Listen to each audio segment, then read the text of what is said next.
Dumaan tayo mga brother din sa Pulo Road, sa may Bulbok. Ang labas na natin ay sa may simbahan ng simbahan ng Lourdes. Another shortcut.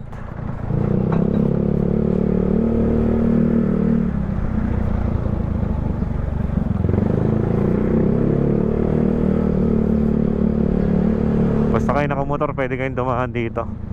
Ito isa sa paborito kong daanan dito dahil walang masyadong sasakyan dito, walang masyadong dumadaan, walang masyadong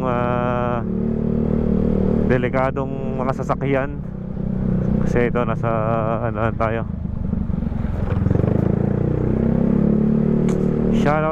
Shoutout muli sa mga taga dito sa Pulo Road, sa may sa may Bulbok.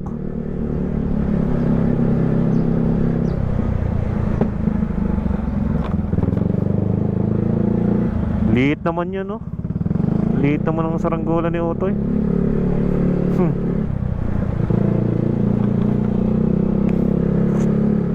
Makita nyo, dire-diretso lang kayo sa Batangas Heights Subdivision. Sabi pa natin dati Mega Heights. Pasensya naman ho. Batangas Heights Subdivision yan mga brother na. Dito sa may kalye ng Diamond Street. Dire-diretso lang kayo din tapos kay kakanan din Pag nakita nyo ring parang matutumba ng poste, kaliwa naman kayo dito. Ayan, madadaanan nyo ring may malalim na malalim na lusong. Ayan, dire-diretso lang.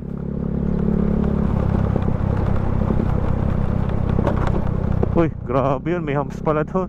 Yan, bawal magtapon ng basura dito. Ano tayo sa mga signage. Pagdating nyo dito mga brother, kakanan naman ulit. Yun, makita yun signage ng Batangas Heights Subdivision.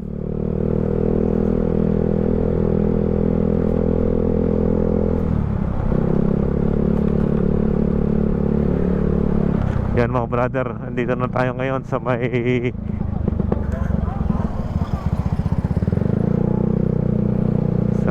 Lourdes Subdivision Village Road. Yan mga brother, ito na dinadaanan natin ngayon, kalsadang ito. Maraming salamat and ride safe palagi sa inyo. God bless.